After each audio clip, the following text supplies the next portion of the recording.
বন্ধুরা, আমি একজন টেইলার, দত্তপুকুর বাড়ি। এই লং গ্রাউন্ডটা আমি তৈরি করেছি। এটা যদি আপনাদের ভালো লাগে, পছন্দ হয়, আপনারা অর্ডার করতে পারেন।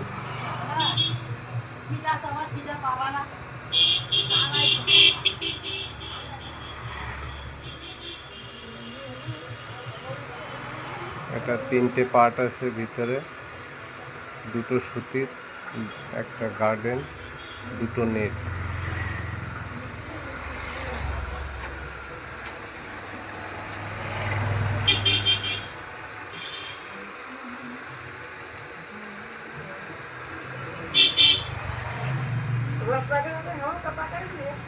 যদি আপনাদের পছন্দ হয় তাহলে এই নাম্বারে ফোন করবেন।